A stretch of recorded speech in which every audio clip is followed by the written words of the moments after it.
attending. This is called Architecture Live. We decided to do something a little bit different. I'll tell you about the inspiration for it in a few minutes. So just to make sure you're in the right place.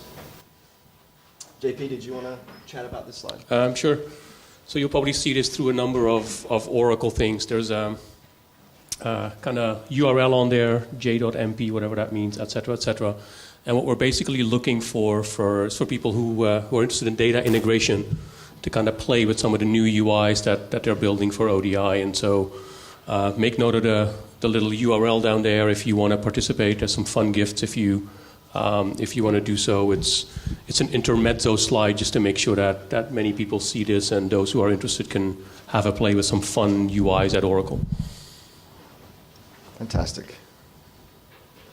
So this is a combination between Oracle. JP represents Oracle, obviously. I represent Red Pill Analytics, where you can choose to see data differently. That's our catchphrase. There's a little bit about me. So I'm an Oracle ACE director. I want to continue to thank Oracle and the OTN for sponsoring me and doing so many wonderful things for me. So thank you, ACE program. I've got 20 years in this space, and that's data warehousing, BI, analytics, big data, etc. Hopefully I've learned a few things during those years.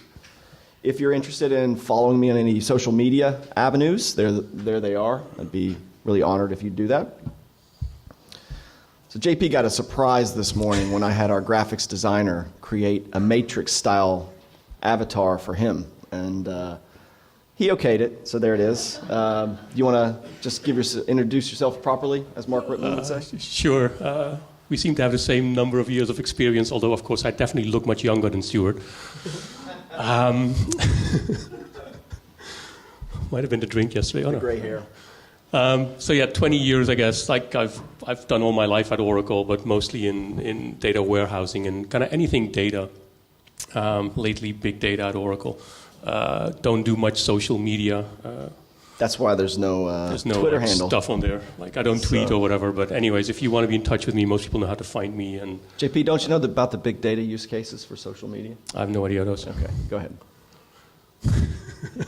So we'll leave it at that. We'll just focus on Architecture Live.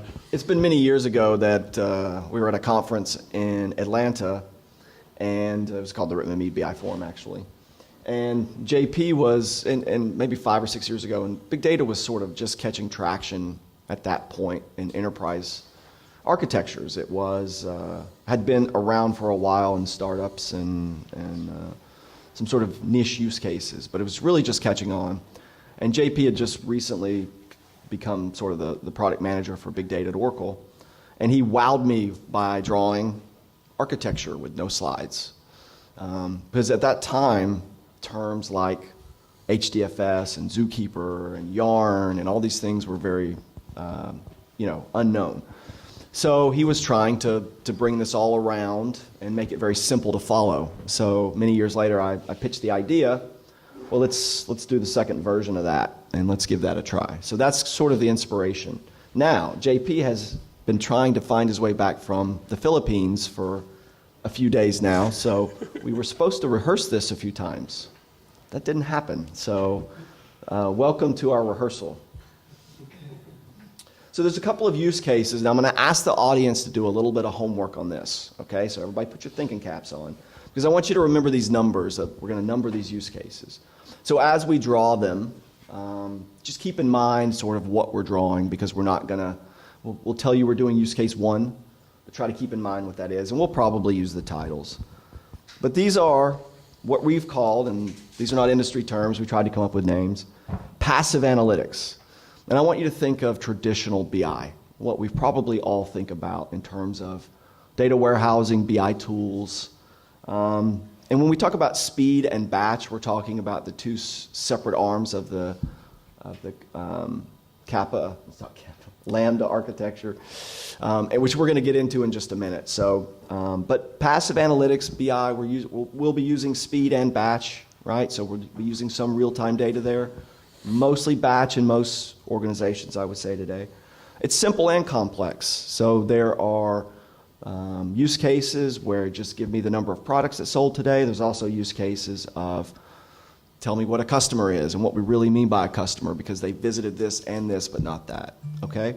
So they can be complex, typically metadata-driven. So you're probably using some sort of metadata-driven, catalog-driven BI tool of some kind to try to make it easier for your end users. And we try to be comprehensive in this layer, meaning that we're not just doing marketing, we're trying to give an enterprise view of a lot of things, okay? So that's use case one. Use case two is what we're going to call active analytics. And this is mostly batch. There will be some real-time components to it, but in general, we're doing ad hoc and discovery. Initially, JP wanted 4 use cases of ad hoc and discovery being separated. We mushed them together. So we're talking about both the end user issuing SQL, bringing up some sort of query tool, not necessarily consuming a dashboard, but going after some things in an active way, okay? We also very much have in mind the discovery use case here. Data science lives here, simply looking at trending, trying to discover new things, usually with the analyst in full control of the apparatus, if that makes sense, okay? And that's why we call them use cases, right? You're not going to check an enterprise level dashboard. You've got some piece of information you're trying to get out of the data and you're trying to find it. And then finally, and this is the one that gets a little messy when we draw it, so I hope everybody maybe put your sunglasses on. But this is the real-time consumer, okay? And this is what's really grown up and bubbled up lately and that big data technologies have made possible is when you have your mobile phone or you have some application that just needs a bite size of analytics, okay? So this is very focused. Think about the analytics that a mobile phone brings you. Netflix trying to figure out what other movie you might want to watch as soon as the last one's done. YouTube trying to figure out what video to play for you next.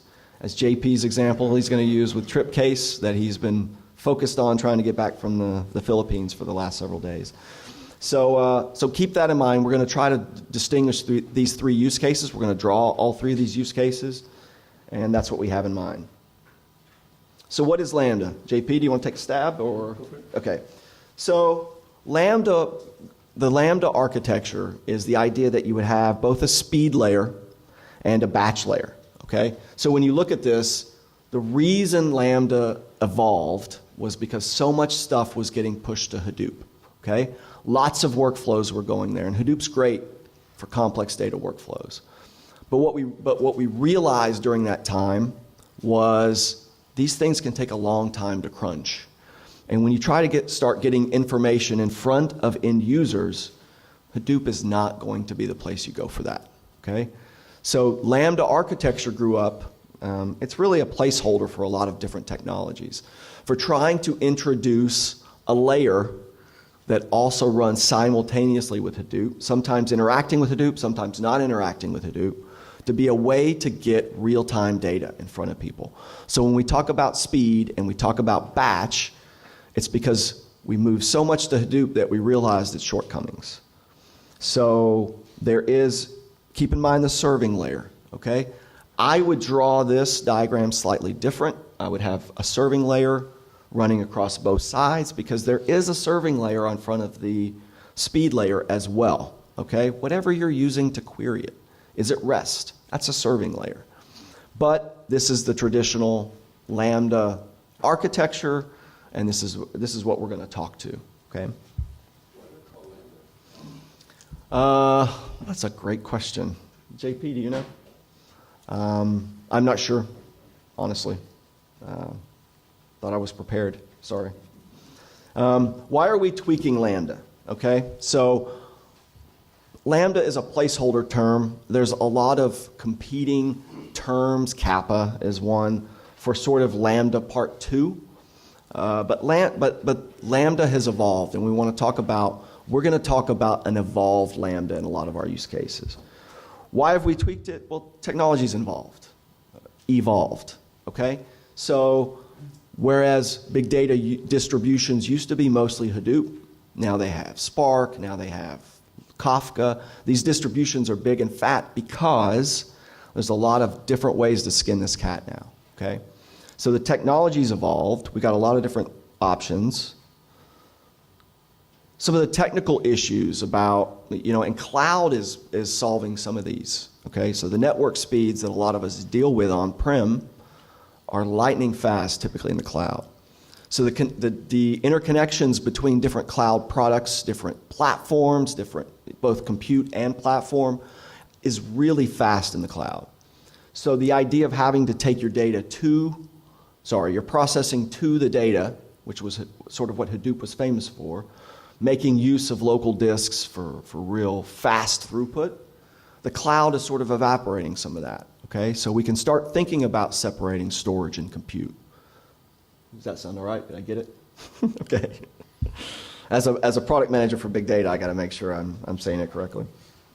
And I think I already hit this, so there's new technologies. When you look at the size of the Hadoop distributions and everything that's in them now, the idea is that Hadoop is not just a file system and an API anymore. It's a whole way of life of processing data, streaming data, etc. Anything to add there? So what did we not want to do in this presentation when it comes time to draw things? Okay, so you will see some lines between processes, but not really, okay, because there's a different way to think about these architectures now. It's not a sequential process of taking data here and landing it here, multiple sources, single target, one workflow. That's not what's happening anymore. And I would argue not probably, it shouldn't be happening. It's still my water. What's that? It's still my water, the one you're drinking. Okay. So good. So this is what, we didn't want to do this, okay? Does anybody know where that comes from? Groundhog Day. So we didn't want to relive this, okay? We didn't want it to be 6 a.m. again. So we want to, not only in the way we think about these architectures being very differently, we want to try to draw them very differently, okay? Which gets us into what you're actually going to see. So I want you to think of, a little bit more homework here, I want you to think of the whole palette, because we're going to draw on this in just a minute. I want you to think of the whole palette as the processing plane, okay? Data is processed on this screen. But also keep in, and that's going to be designated by what we call, I know that's a bit washed out. The serving layer is at the top, the curating layer at the bottom. So as we draw things that either serve data or curate data, we're not artists, we're going to try to put it where it goes, okay? So that's not always going to be possible because it is going to get messy. We practiced for about an hour this morning and it gets messy. We hope that the discussion that we have while we draw and argue in some cases is some of the takeaway as well. On the processing plane is the data plane. Okay, so we have our serving and our curating, and we're going to try to keep everything that's a data store of some kind on this plane. Okay, so we're going to try to help distinguish these sort of different things, and some of it gets messy again. On our data plane, we're going to try to designate where these things have schema, and where these things tend to not have schema. So one of the things that's really happening in the big data world, what's happened in the big data world was this rush away from schema. Schema got in the way, it made it difficult to load data lakes. We can use JSON files, they have schema in them. Why do I need to model all these things? But what we've been seeing as enterprises have been incorporating big data, a rush back to schema. Okay, the Hive catalog, the schema registry in Kafka, all these ways to do schema now. So really what I would say is big data is not schemaless, it's optional. So if you want schema or don't want schema in big data technologies, you have that option. So we're going to try to designate as best we can the things that are sort of schemaless and the things that are sort of not so much schemaless. And also we're going to try our best to designate this is our Gartner Magic Quadrant.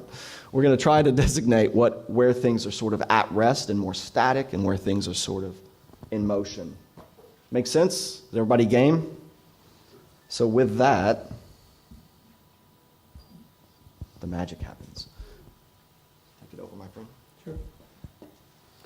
So just to kind of give you some context, right? We have these three use cases we were talking about. And just to kind of give you a bit of an idea of why are we breaking kind of this mold of compute and storage and like why are we somewhat complicating this picture by having this kind of serving area and this curation? At the end of the day, serving and curating is both process, right? I'm doing work on data. And the reason we started breaking it apart is partially because what Stewart was talking about from a cloud perspective, and partially because what you're seeing in some of the Hadoop or big data technologies. We no longer, like if I were to draw static BI, the first use case on this picture, right, I would essentially draw like my SQL engine, and that's my serving area, right? It's a database, has a SQL engine, and I connect to it, and it serves my data to me. I ask it a question, it gives me data. It's the quintessential serving layer. There's nothing new about serving layers. And what I would have is, I would obviously have my little database, which is schema and data at rest. Right? And what I just drew is a database, and I just broke it up and said, hey, there's this serving component that kind of is in charge of giving you your results. And there is this storage component, which has a number of attributes, and that is typically data at rest. And I know you can do all sorts of stuff with a database. And the whole point of this discussion isn't to find every gray area and make it fit in these boxes. It's more of a, let's kind of contrast some of these things and debate as to why you should use this one, that one, or where you want to go. And so here we just picked schema and at rest, and that's kind of our database characterization. And then the serving layer is SQL. Right? Again, hundreds of other serving layers you could put on this data, but that's not the point of the discussion to some extent, right? And then in classic BI, you would have your BI tool, which is a serving layer. It typically runs in different processes, right? It runs on a different computer, or it runs on a different repository or whatnot. But it's again a serving layer. And you would argue that end users would look at BI, which talks to a SQL engine, and which then, of course, retrieves my data. And that's how a system works. So this also kind of hopefully gives you a bit of an idea as to when we talk about serving, that's kind of what we're talking about. We split it up, and we have a data plane. And then curation is, okay, here's my ETL flow, and I push data into this database. I've done my quality. I've done all of that. And it's this processing plane that does that. Additionally, step over. We also have down in this area, and this is where our choice between curating and serving is a bit complicated. You would typically have metadata tools down here as well, okay? Semantic layers in your BI tools. I'm just going to put them in there for metadata. But what we're going to see in a few minutes as JP continues to draw is that box is getting more and more complicated. And really that is where the complicated bits of adding big data to more traditional stacks lie. Because if you think about, this, and this are together in the same tool, but you need to at least OBIE, for instance, Cognos, MicroStrategy, Tableau, even to a certain degree. What we've done in those tools for years is have a serving and curating layer live together. You need to start thinking about those things being very, very separate, okay? Not because they have to be, but if you continue to think about those things always being together, you're limiting your options. And in the big data world, there's a lot of different ways to serve data. There's a lot of different ways to curate data, and we have to start thinking about them being separate. So if you go back to like this traditional picture, because that's what we always had, right? This is a data warehouse with a BI tool on top of it. Does static BI very well. So what is kind of changing? So one of the big things that has changed is that we have this ecosystem, whatever it's called Hadoop. And so what people started to do is started to say, yeah, but I don't want to put my data necessarily always in a database. Like some of it I do, some of it I don't, but I'm going to have this HDFS thing, and it's going to solve some of my problems, because one of the things it's schemaless.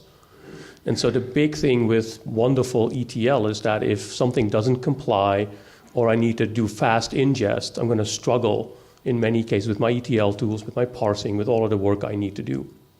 Right? And by adding this Hadoop thing in it, you're going to essentially change the way you do your curation. You're probably going to use different languages, although maybe not different tools. But if you look at a tool like ODI, the fact that I'm going to generate Spark doesn't mean that I use a different tool. It simply means I draw pictures and it just spits out Spark code or MapReduce code or SQL or whatever you want me to spit out. But it means that you now have a way to think about this and say, I'm going to build an architecture. I'm going to look at my data stores and I'm going to decide what is the best place to have this data. But if I need high concurrent access from a large number of BI users, guess what? This database thing is really good at that. But there's also a cost associated to that, and then there's a scalability factor and a cost to scalability. And so you start to see that a lot of data goes into this Hadoop platform and then gets pushed over here. Think of it as a cache almost, not a good word, but you start pushing data from Hadoop into the database, and you start to play with cost versus performance. And you start to move your data from a data tier into the one that is most appropriate to what you want to do. But it doesn't necessarily impact how you curate your data, right? You might have moved your curation all to Hadoop, run it on a much more scalable or bigger or better or whatever word you want to use platform. And at that point in time, you have a very different way of curating this data. It's very straightforward, very simple. The big change here, I'm going to try to change my color. The big change here is that all of a sudden I have a technology and another technology, and now I need to get my serving layer to actually talk to all of that. Right? And that, I think, is the key part of this entire infrastructure. The problem isn't, oh, I have data in Hadoop. The problem is, how do I define my metadata and how do I run my queries, right, queries or algorithms or whatever, across these two platforms? Right? And that is where I think the change in static BI is all going to take place at the serving layer. How do I deliver the data I need out of cheaper tiers at reasonable performance? Also, Well, I was going to step over. So one of the issues that gets introduced at this point is that we now have data in Hadoop. We now have data in a relational database, and JP's drawn an arrow to sort of promote. But is that the right way to think about this? Should I be loading data or running batch processes against Hadoop, trying to get curated data moved into perhaps a relational database or some other better way of querying known data, right, or curated data? So we don't necessarily want this process drawn between them. We don't necessarily want to take from Hadoop and move it to a relational database. That's fine, actually, in some use cases. But in general, if you want to think about this from an enterprise perspective, you need to introduce an ingestion layer of some kind. And I will choose light blue. So I'm going to draw Kafka here, okay? Now, you might ask, why did I put that in schema? Well, I could have very easily put it in schemaless, because Kafka grew up really in a schemaless way, okay? What do you put into a Kafka topic? You could kind of think about an unmodeled table, sort of a dumping ground is what a topic is. Throw whatever string you want to on it, okay? So typically, those probably began as CSV files, but at the time I was working with it, mostly JSON files. And now that's even evolved into Avro files, which is a very schema-oriented way of storing sort of JSON-esque data. And if you use some of the add-on tools to Kafka provided by Confluent or other vendors, they actually give you very specific schema tools. In Kafka, that's called the schema registry. Every time you drop a record on a topic that may not have schema, in that exact same call, you can make a call to the schema registry and say, here's my schema. So anything you pull out of Kafka on the other end, you can make the similar call to the registry and say, give me schema, so that things like Hive automatically know the schema. You don't have to keep it in two places. Okay? So that's why I drew Kafka down in schema. It's optional, just like Hadoop. Okay? So now what we do, instead of, we keep all of our data in Kafka, and we have a single process that your data engineers, your data developers, your ETL developers, or whatever, will always go to a single place to get their data. So that minimizes this tool escalation that occurs when you typically try to get a lot of different technologies in place. We use Informatica or we use ODI. It doesn't connect to that. It doesn't connect to this. Get a tool or a processing frame of mind that can connect to Kafka. Kafka takes REST. It takes SQL in some cases, and there's Java code or whatever. So come up with a process for getting your data from Kafka. Great thing is Kafka has what's called consumer groups, manages offsets, okay? So it knows which data the process I use to load the data warehouse or the database has, and it knows the offsets that have been used to load Hadoop. So just by defining two what's called consumers or consumer groups, it automatically manages which data has been read. So while I would, in principle, on consumer group 1, load all data in Hadoop, almost in principle, right? Because we're going to talk about use case 2 in just a minute. But that gives me the ability to have all my data stored cheaply, easy to process in use case 2, but also as soon as I've defined something in use case 2, which we'll get to, probably jumping the gun, and I need to start moving some of the data that I've identified as valuable in stream 1, start also loading it in stream 2, then it becomes very, very easy to do that. I point at Kafka, say read from the beginning, or read from timestamp, whatever, start flowing the data through. And I think by drawing Kafka in there, but if we go back 3 years ago or 4 years ago, whatever it is, you saw a lot of ingest being done into NoSQL engines because they could write fast and blah, blah, blah. JSON. Like schema-less and whatnot. I think that whole use case is really being taken up by Kafka. Now, it does complicate the picture, right? There's yet another thing that I stuff data in, yet another thing I have to talk to and manage and run on infrastructure and all of that good stuff. And I think the management part will be addressed by cloud, and I think we kind of agree on that. One thing we do. Yeah, it's one thing we do agree on. I like the one thing that I think with this picture that is probably not going to come across, but you now have 3 places where data lives, right? There's data in motion, which lives in Kafka, which would give you actual up to the minute or up to the second or millisecond or whatever the timeline is, real-time information. And for static BI, that actually becomes really, really interesting. Because now we have, let's say this is the oldest data, this is like slightly younger, and this is really, really new data. If I can get my serving layer to actually query all 3 and just deal with these things as a single logical store, I can do something really cool. Because I can now do my long-term reporting out of my Hadoop data. I can union that with, let's say, the last year of data in my data warehouse in a nice aggregated fashion over here, as well as I can add up to the minute. So now I have a report that basically says last year versus the past, future, the past, whatever. And I can do last 5 minutes compared to those same 5 minutes 1 day ago, 2 days ago, etc. So you can actually push this into a static BI report and truly get the operational data in that static BI report without doing anything to the user layer. Yeah, JP, if you'll draw REST up there in the serving layer, if you start thinking about Kafka being actually part of your application, I think in the past we've looked at ingestion engines or anything that sort of played that role, change data capture processes, as ways to get data to a store, okay? So the idea was get it out of here, put it in here. And Kafka does that very well. But also, with SQL in some cases, they have, if you use the Confluent platform, they have what's called interactive queries, but also REST. I can make a single REST call to Kafka and say, give me all the records from this topic, or give me some of the records from this topic, etc. So REST becomes part of the serving layer, and that's why Kafka is an actual data store. Because in principle, the reason you ingest your data into Kafka is to load it downstream to other places. That's absolutely true. But for some use cases, REST becomes very possible, direct REST access to Kafka, you get data in certain circumstances. Using a different consumer group, it manages which rows you've seen in that consumer group. So you can actually, we start to solve use case 3 a bit as well, which we'll get to, which is that bite-sized stuff.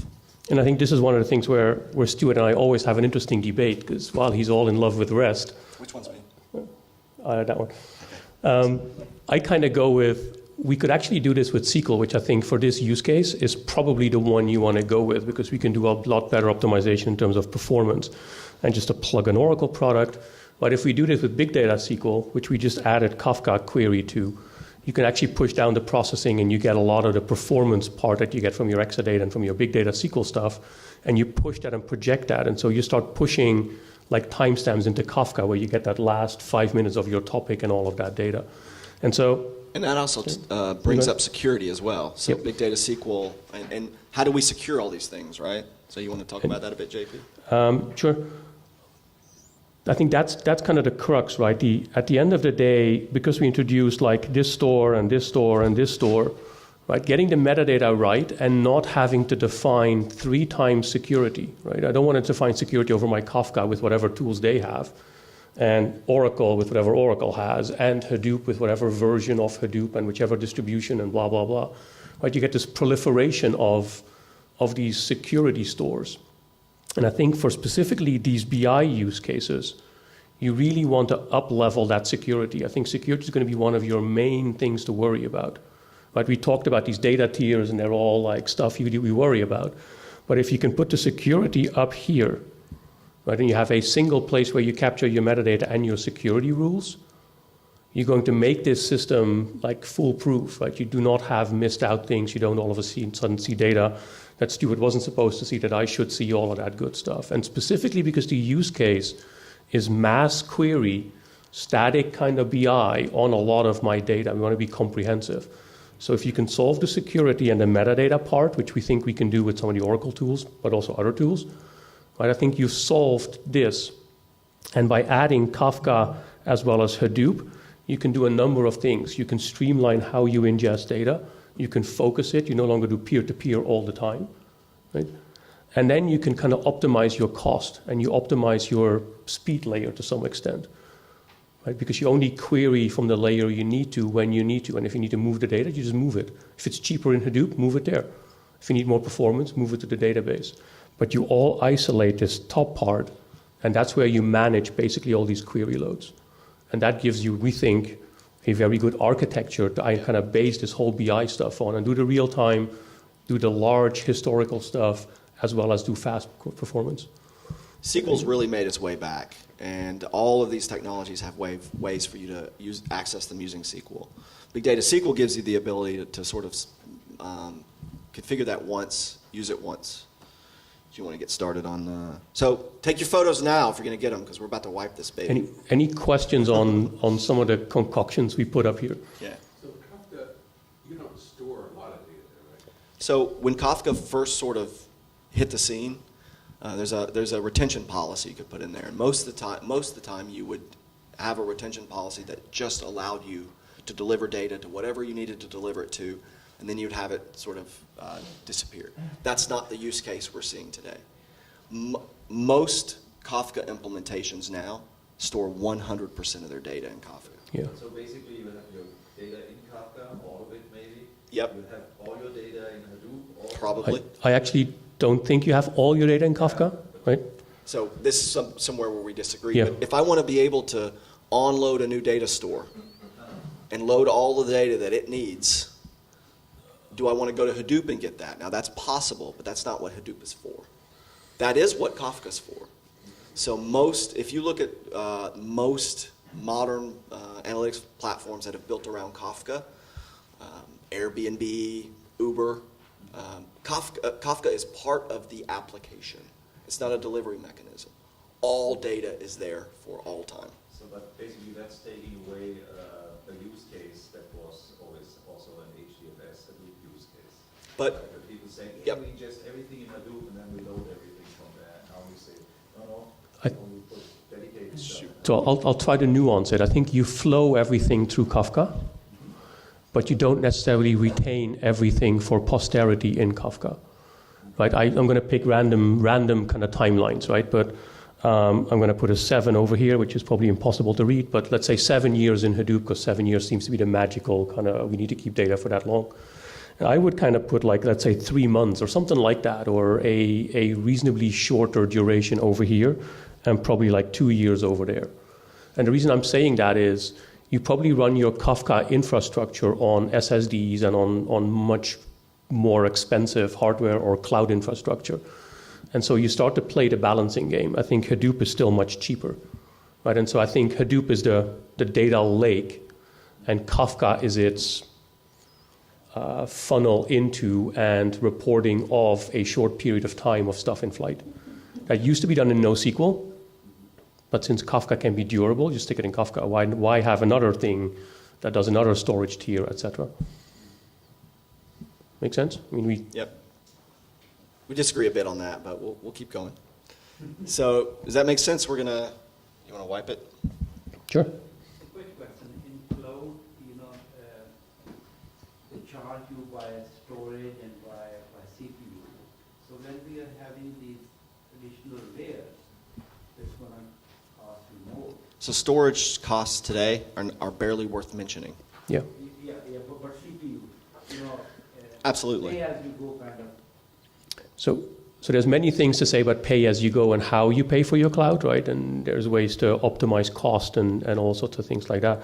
But what you're getting at is actually one of the reasons to separate the processing pieces out. Because you will start to build up these processing infrastructures, and they do cost you money. And CPUs are the one thing that costs money in cloud, right? And so you will kind of have to size your processing on these data layers or on these tiers according to cost, but also according to what do you need to solve, right? So, Yeah, but also, that's another argument for why you want to get the data to the platform that's easiest to get at what you want. If you want a simple report of how many widgets did I sell this week, you don't want to spin up a Hadoop cluster to process that. So that sort of stuff is curated into your database where it's very cheap to query. and therefore queries are going to be really cheap because they're going to be solved in like 0.4 seconds, right? And therefore your processing cost is going to be down. I mean, there's no ideal way of looking at this picture and say, we'll get to, of doing A, B, C, and therefore your cost will be the lowest possible, right? But it's one of my reasons to not say I'm going to store everything in Kafka, because I think it's a higher cost infrastructure than Hadoop is. Hold on a We'll second. do. Yeah. Why wouldn't you centralize the data? My problem still is you're going to get charged data in flight, as well as having those multiple copies. As much as you can say, you're not going to be charged, that much for all that storage. We are seeing tons of customers that are coming back and saying, wow, I thought going to the cloud was going to save me money, and we all know that's not true. Because you can't think of a relational database as being the only way to your data today. No, it shouldn't be. No, centralized repository. So for me, you need a golden copy that you're pulling all of these from, but you need to rethink about how you've been processing that data. So for me, that's Kafka. In case you did on-prem. So for me, that's Kafka, a single golden copy. And that's where we disagree, right? Because for me, it's Hadoop, because I think it's cheaper to do it, right? And if you have 1 gigabyte of data, sure, whatever, right? But if you have 100 terabyte or 3 petabytes, it's extremely expensive on a Kafka infrastructure. But again, and there is no good answer to this, right? You can argue this up, but your point is absolutely right. You should have a single golden copy. Not a single copy, but you have a golden copy of your data. I actually think that the golden copy of your data is the ultimate source data. It is not the actual curated data warehouse data, right? I think the golden data is actually the source. And that's why I think the golden data, the source data, lives in Hadoop as a full-blown, high-fidelity copy of its original. And everything in the data warehouse is a derivation of that. And you should evict data to save cost, for example. But the golden data is the original, right? So are you validating that you should be masking this data as well? Because 80% of this is going to be non-production data that's going to be insecure within the cloud. So are you masking it before you go to your non-production systems, or are you just discussing production choices? I would, from an access perspective, ensure that the data is masked to a user. Right? There is a whole discussion. Stewart's doing the development. Yeah. I mean, there's a whole separate discussion about how do I deal with data scientists who can look at all of your company's data effectively in the raw, right? How do you deal with that? And I don't think we're going to solve that now. We can chat about that after. But ultimately, if we come back to this use case, right, up here, all access, if we funnel it through the right kind of serving layer, all production level access, no matter whether it's in Hadoop, a database in Kafka, or Wackadoodle that's invented next, is all masked and encapsulated in security. And that's why we had this little security kind of sidestep. Because if you do that right, I think you can solve 95, 98% of your security problems because you centralize it. So Tony, we'll get yours quickly, if you can do it quickly. Yeah, sure. It's just the fact that the Kafka thing, I know you're saying the golden source of data should be the source systems, but in the cloud... No, it's the source data. The source data, but in the cloud, you can't just do a full load from... Why not? Because the APIs are just too restricted. Yeah. You take Salesforce, for example, you're restricted on how much data you can extract, and the APIs work incrementally, and it's difficult to do a full load. So your golden source or your big source has to be something on that diagram now. It can't be in the cloud systems anymore. It's this guy. Or it's this guy. Or that guy, whoever, whichever you pick, right? You have to, right? You have to do a full load. Yeah. If all your loads are configured to come from Kafka, how are you going to do a full load if all the data is in Hadoop, which is not part of your ETL? If you have to fully load your data warehouse, and it gets... I agree with you, Tony. But we have to move on, sorry. But I agree with you, but JP has some answers for that, but we have to move on.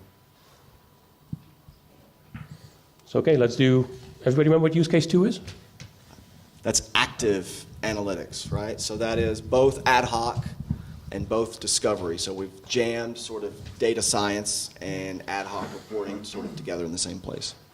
And I actually think that's why, and this is where we all keep on coming back to the disagreement, right? That's where I think that the main component that use case 2 gets served out of is your Hadoop system in its kind of like all ugliness and goriness. And I think you do run your ETL into Hadoop, right? And I think you do run all of your data sets into your cluster. Right? That's the whole point of a data lake. And whether you funnel it through Kafka, which is your kind of your hub and spoke integration hub, it's kind of like, yeah, okay, sure. It's like an ETL tool. I'll have one. And like I think that's some of the debate we kind of have. But I do think that data kind of originates schemaless in Hadoop, gets put in there, and there I actually start to play with serving layers. Like you see R, you say SQL, Stewart likes Spark, so we'll put that on here. I'm not going to write down notebooks or tools, right? They'll layer on top of that, because a notebook is simply an interface that I can write Spark or Python or whatever wonderful language I want to write in. But these guys all are going to get executed against all of this. And while we're doing all of that, I'm going to build up this big metadata box again, because I'm going to describe, like I'm building stuff, I'm taking data sets, I'm going to build schema on top of it, I'm going to glue this stuff together, I'm going to build a whole bunch of routines on this, I'm going to build a bunch of new data sets. And they all originate here. And I think this is where probably 80% of the data science-y work happens. So yeah, and there is an argument to be made that instead of flowing straight to Hadoop, it should flow through Kafka first, because what we're learning here is things that we want to promote. Okay, so you can think about this as ad hoc discovery or data science. What you're looking at, and the reason you need to go to Hadoop for this is because you don't want to look at curated data. You're looking for data that doesn't have patterns applied. Okay, when you load a data warehouse, you're applying patterns. You're aggregating, you're calculating, etc. You want to be looking at data in its raw format and thinking about that next series of calculations or curations or whatever. That's what's going on here, and that's why the raw data in Hadoop is the right place to do that. However, once you've identified a pattern or a data set that needs to be elevated, okay, we're sort of back to the same drawing that we have for use case 1, we need an easy way to promote that. And the easy way to promote that is with another consumer group, identify some data, start moving it through. Now this is where the Lambda really occurs, because that's probably going to need to be some sort of processing layer. You could also, as JP likes, curate it from there, or elevate it or promote it from there. So there are reasons that you would consider doing either one. I'm a big Kafka fan. For me, that data would be a new consumer group that starts being elevated easily from all time. JP likes to think about processing that in Hadoop and actually elevating it that way. Now, there is one question that comes into mind here, though, is because these are personal data sets in some cases, and I don't mean personal because that they contain personal data, but it's not a data set necessarily immediately that the whole enterprise needs for a data science or a data science team. So is Hadoop a required component here, JP? Is there another option? So I think the one you're looking at is if I scratch this out and I put object store in here, Yeah. right? That's one that potentially could fulfill this role. So if you think S3, think, Oracle has an object store, Google has an object store. And I'm somewhat torn, and we had a long discussion about this one. Like the interesting thing of HDFS, not Hadoop, but HDFS itself, it's a file system. Like it's a proper thing. You can actually have ACLs on folders on files, and you can do like a whole bunch of definitions in whatever Sentry and push the ACLs down. And a very mature API that you can use to get data out of it. So you have all of that, and so object stores are very raw in the sense that I can give you access to a container or whatever it's called, but I cannot go inside the container and say, oh, Stewart cannot see this file. As long as you can see the container, you can see whatever is in that object store, whatever is in that bucket, or whatever the thing's called. And that makes it extremely hard if you go to multi-tenant systems. So if you start to say, here's all of the data for the organization, everybody's going to look into that data, and it's extremely hard to keep that data secure and not get people to peek into it. Right. I think the thing Stewart opened up with when we were talking about why are we changing Lambda is that I don't think the performance is an issue. Right? I think you can run SQL on object store, you can run That's R on done object store. by something like Apache Drill, Yep. by a Presto-based. There are layers that allow you to just easily Athena in the AWS cloud, Yep, big data easily SQL. issue SQL against stacks of JSON files. And so, I think a lot of people are worried about performance, and I think the performance is going to be different, right? If I run against object store, I run against an Exadata in Oracle Cloud. It's a different ball game. It's also a different cost perspective. I actually think the reason we will keep HDFS around, whether this is layered on top of object store, whatever the storage is, it's a different story, right?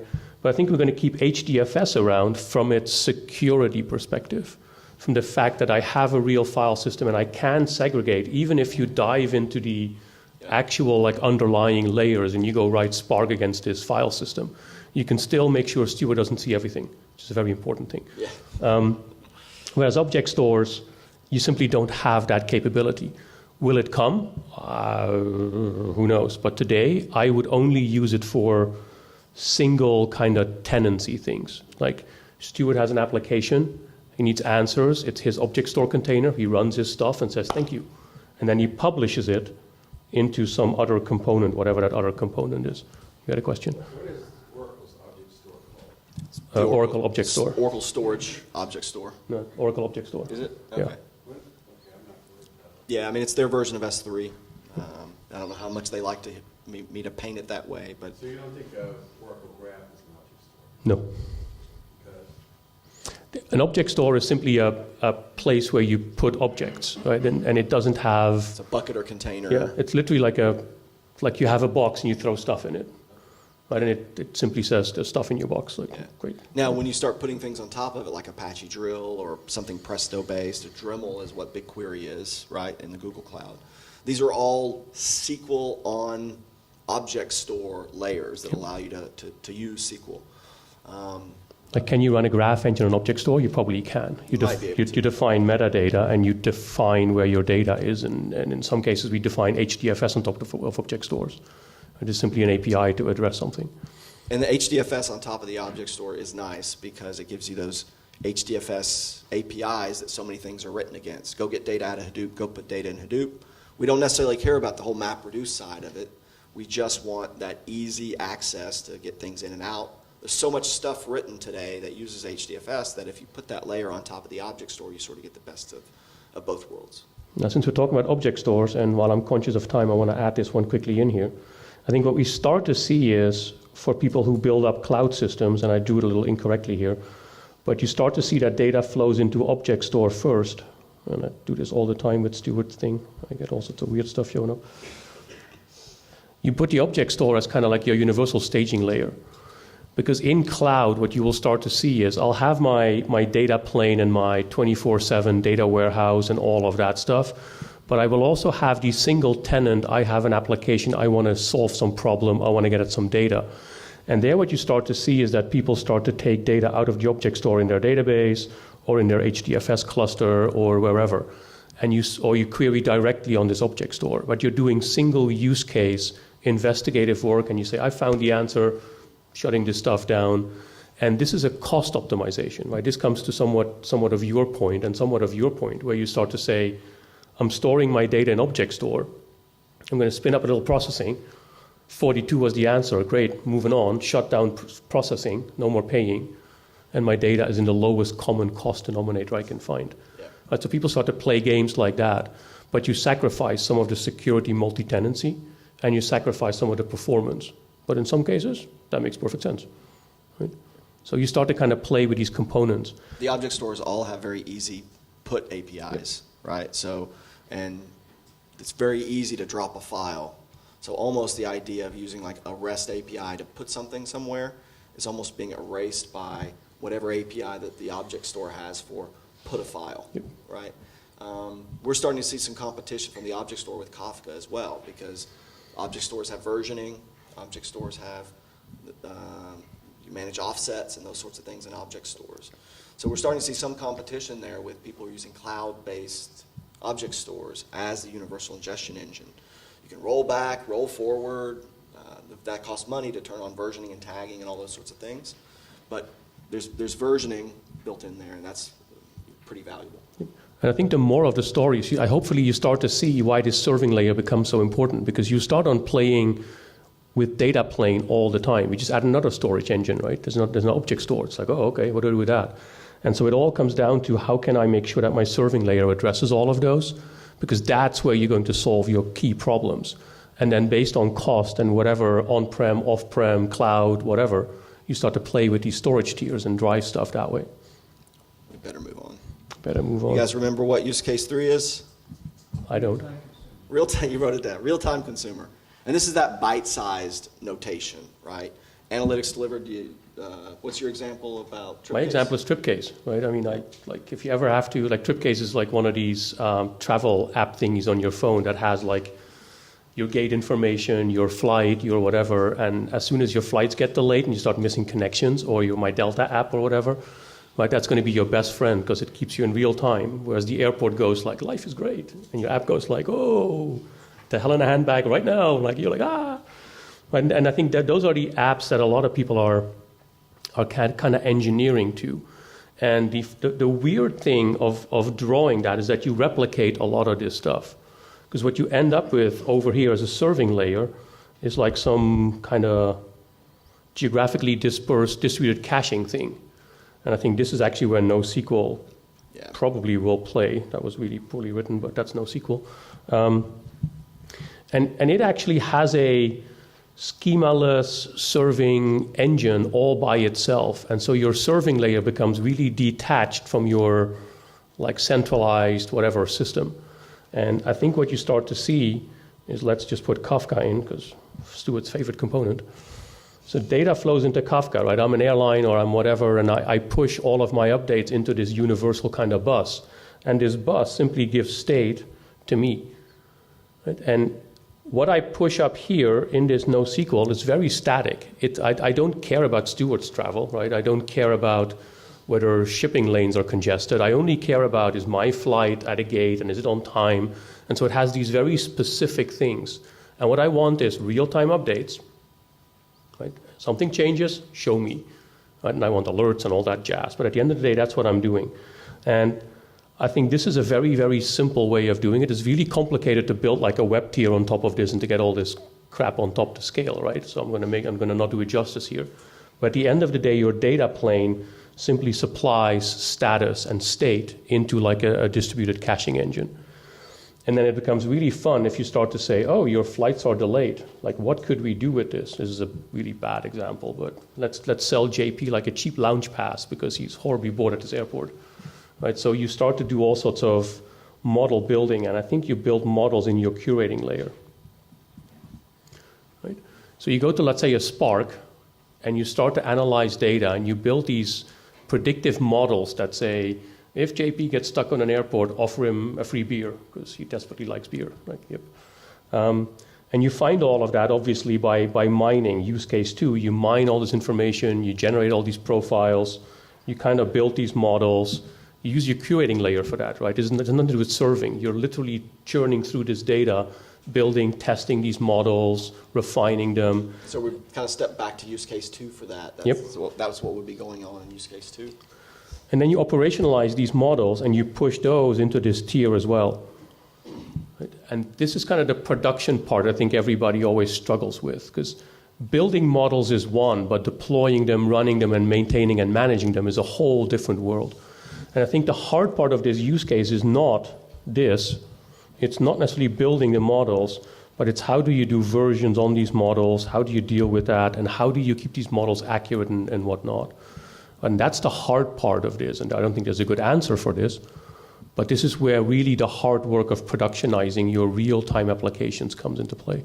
Because it's not just valuable to give JP his flight information, but we're also trying to figure out what sort of embedded analytics could we deliver through that same platform, right? Which is offers, opportunities. If you think about all these mobile apps, you may go there because you want to LinkedIn, you want to look at someone's information to see, who they work for, but you might get recommendations about other people like them, et cetera, other people you might want to connect to. So although there's a primary use case that the app is delivering, it's a platform that enables you to deliver also prescriptions and other things, and prescribed calculations as well. And I think a lot of that goes into our classic BI use case again, right? So my database is back here again, and all the things Stewart was talking about, the BI and how many people clicked on this and how many people did that, gets nicely served up here again. And then the one thing I think, because we have like 2 minutes left, it's very tempting to start tracking all of that wonderful data of what did Stewart do in this app and just dump it over here. And again, if you choose Kafka or whatever as your kind of singular end-to-end or one-to-n, whatever, I'm messing this up, ingest engine, then you probably want to push it here. Because again, you want to not have peer-to-peer integrations written all over the show. You want to take the central engine, push into that, and then replicate as you see fit or as is needed. And with that, we didn't do use case 3 that much justice, but we're basically out of time. Any questions? No questions. Many questions, nobody wants to ask them. Okay. Not all at once. No, I just, maybe not a question, but a statement. I mean, as you know, I'm from Switzerland. We have a few very large companies, but many SMEs, and they just don't have the skills or the money to build these infrastructures. So you suggest for these kinds of customers, basically the cloud is the only option to get these things up and running? I think cloud will increase adoption of these technologies because they are complex to run. I mean, we don't look at Hadoop as a great solution because it's simple, right? You want to start pulling drives from a bunch of standalone machines in a rack a couple times a week. That's what Hadoop administration is like. Move that to the cloud with HDFS on top of an object store, and frankly, object store, no object store, you don't care. Why do you care, right? And as long as the cost to performance ratio is what you want it to be. So it will absolutely increase adoption. Plugging these things together is complicated. When you go to a cloud platform, they're typically already connected in some way or another. There may not be complete full integration that you may want, but there's certain levels of integration that already exist. And I think the skills part is actually going to be addressed by managed services, right? Because at the end of the day, you start to consume a service, you get limited. You have an API, you can talk to Kafka and you can put or take stuff, but you've now taken away a lot of the skills problems and basically made it the service provider's issue, right? And so I do think small, medium businesses, et cetera, by the way, everybody in Switzerland has money, so I don't think that's a problem. But I think small and medium business, and we see that at Oracle, right? You see a lot of people moving to the cloud that are much smaller companies than used to use Oracle technology. So I do think the skills gap as well as the monetary parts are sometimes covered by cloud. Cloud's not always cheaper, but if you pay as you go and you consume managed services, you might get away with a lot smaller footprint. So Anthony, did you have one?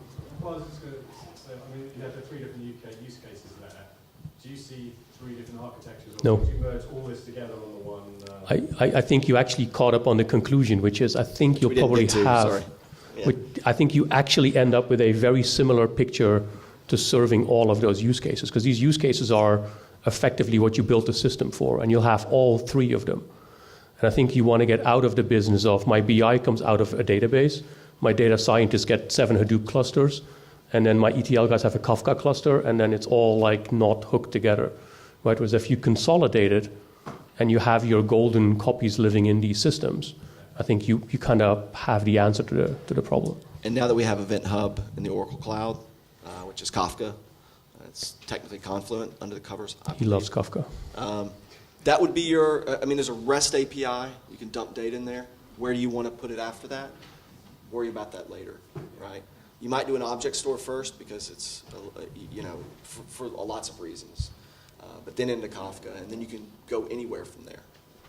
And I think as a closing word, like I think you hit on the design one architecture and you'll solve many of your problems.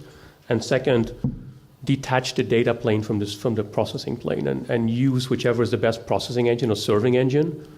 And one of the questions you should ask, whatever your favorite serving engine is can you connect to my data plane without me having to jump through 700,000 hoops? And with that, I'm stopping. Thank you. Thank you, everyone. Thanks, everyone.